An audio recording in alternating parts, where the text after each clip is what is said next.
Assalamualaikum warahmatullahi wabarakatuh.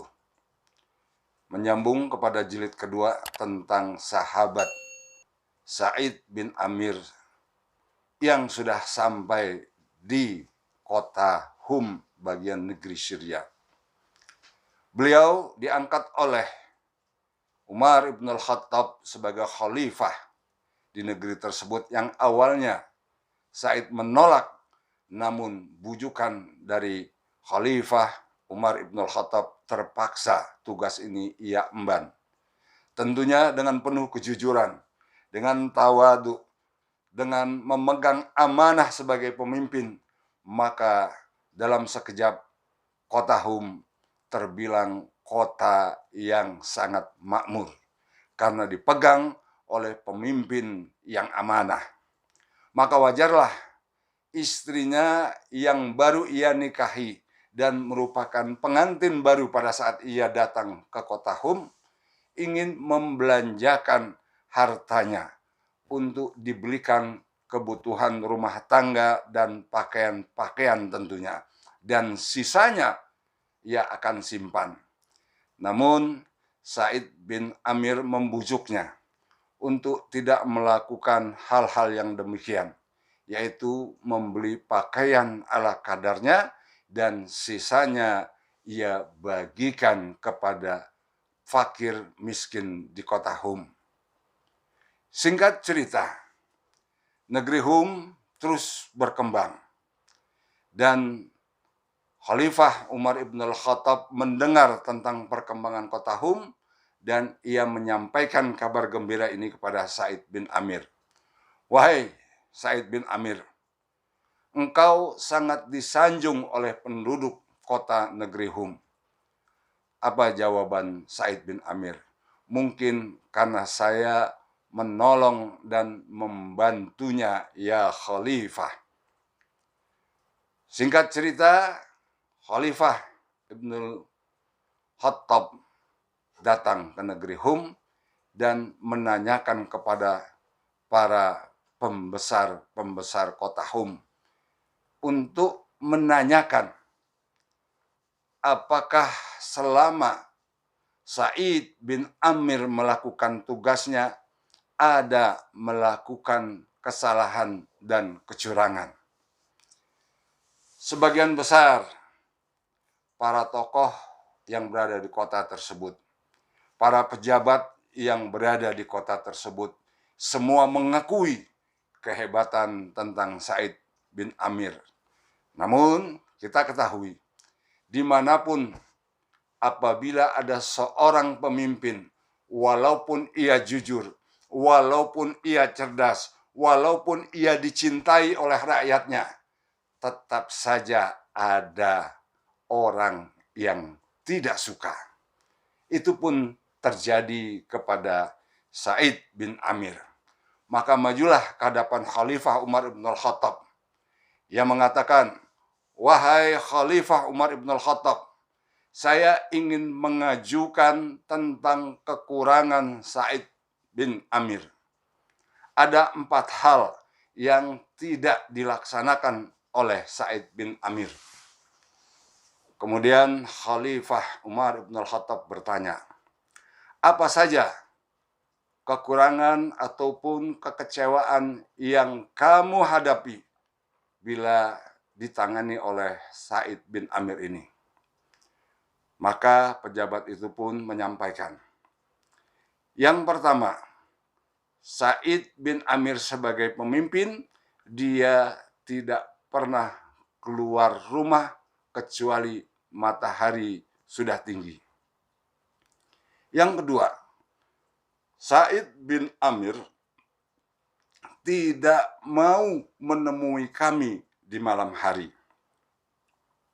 Yang ketiga, Sa'id bin Amir dalam 1 bulan 2 hari ia tidak keluar dari rumahnya. Yang keempat, Sa'id bin Amir sering kali pingsan. Maka Umar ibn al-Khattab sejenak merenung, ia memohon kepada Allah, Allahumma inni a'rifa min khairi ibadatik. Allahumma la tuhayyib firasi. Ya Allah, sesungguhnya aku mengetahui hamba-Mu yang baik ini. Ya Allah, mudah-mudahan firasatku tidak akan salah. Maka sahabat Sa'id bin Amir dipersilahkan untuk menjawab 4 pertanyaan tadi. Umar ibn al-Khattab sambil merenung, ia melihat daripada Sa'id bin Amir ini. Maka Sa'id bin Amir pun maju ke depan dan ia menceritakan apa alasan yang 4 perkara tadi disampaikan oleh pejabat di sana. Ya Khalifah Umar ibn al-Khattab, yang pertama, saya keluar rumah setelah matahari tinggi dikarenakan seperti yang engkau ketahui, wahai Khalifah, bahwa saya tidak mempunyai khadam atau pembantu, sehingga pagi hari saya mengaduk tepung sendiri, kemudian biarkan sampai dengan mengembang, dan setelah itu aku membuat roti. Setelah selesai, aku sholat sunnah duha. Umar ibn al-Khattab mendengar jawaban yang pertama ini, wajahnya berseri. Alhamdulillah, ternyata firasatku tidak keliru. Kemudian yang kedua, wahai Sa'id bin Amir. Yang kedua, ya Khalifah, sesungguhnya aku tidak ingin menyampaikan ini dan aku benci dengan pertanyaan ini. Padahal siang hari aku sudah menyediakan waktu untuk mereka. Sedangkan malam hari aku sediakan waktu untuk mengabdi dan memohon kepada Allah. Sedangkan yang ketiga, kenapa dalam 2 hari saya tidak keluar rumah? Seperti yang engkau ketahui, wahai Khalifah, bahwa saya tidak mempunyai khadam atau pembantu, sedangkan pakaianku tidak banyak, sehingga di dalam 1 bulan saya harus mencuci pakaianku sendiri. Kemudian aku jemur sampai dengan kering, dan barulah saya berani keluar dengan pakaian tersebut, wahai Khalifah. Khalifah Umar mendengar demikian. Ia tersenyum. Ia bangga kepada Sa'id bin Amir. Bayangkan, seorang setingkat gubernur tidak mempunyai pembantu sama sekali. Padahal uang daripada jabatannya cukup, bahkan mungkin berlebihan, tetapi tidak 1 sen pun ia pegang, dan semua ia bagi-bagikan kepada fakir miskin di kota tersebut. Kemudian yang keempat, ya Khalifah, mengapa aku seringkali pingsan?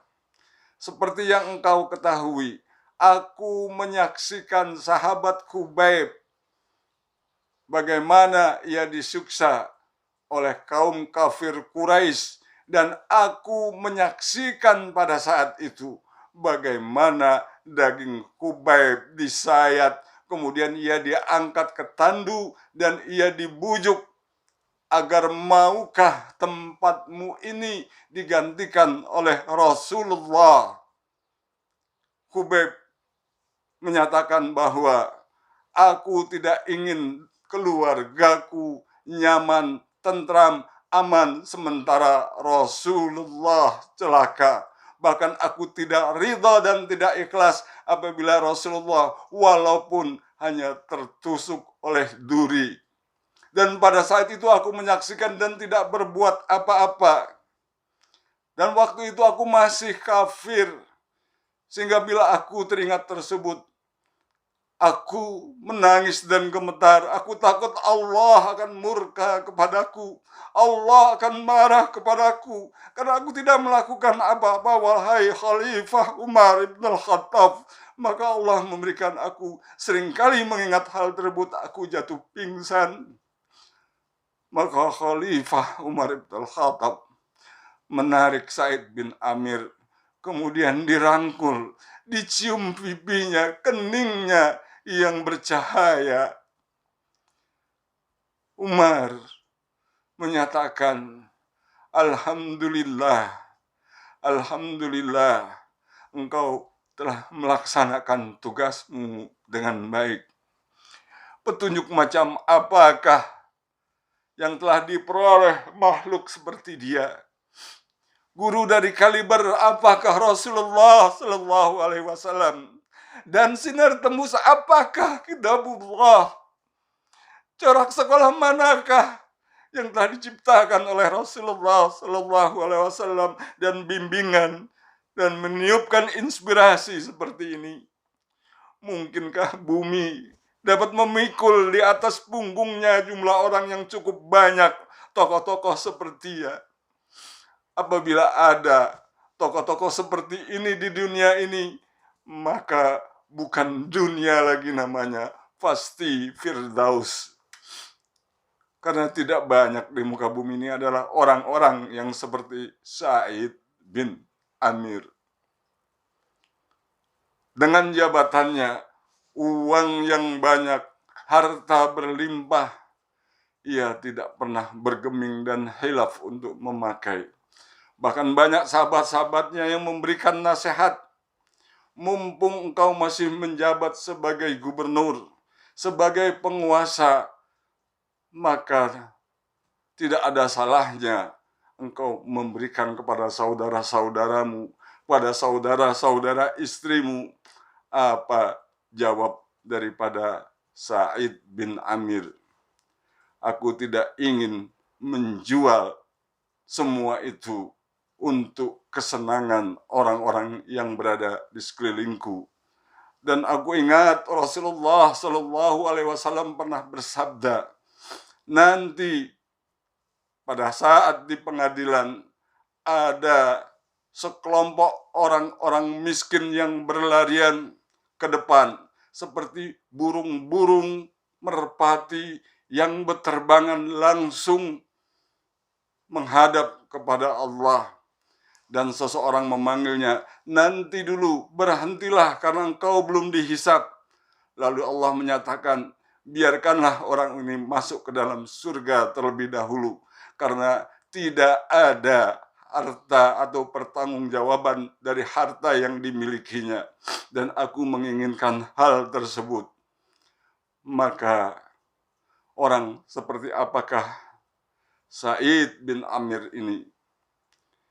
Dengan tinta emas terukir indah, dengan hati yang suci, dengan pikiran yang penuh tawadhu hanya kepada Allah, yang tidak pernah tertukar sedikit pun dengan harta dunia.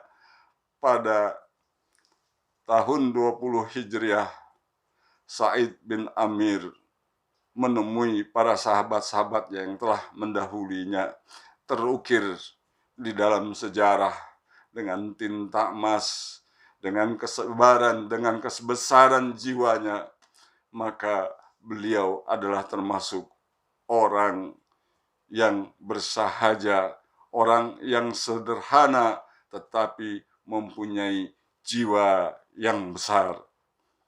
Mudah-mudahan ini akan ada manfaatnya, bahwa harta tidak membuat kita menjadi lupa, tidak membuat kita menjadi orang yang mencintai harta. Oleh karena ini adalah suri tauladan yang baik untuk kita. Terima kasih atas segala perhatian. Mohon maaf atas segala kesalahan.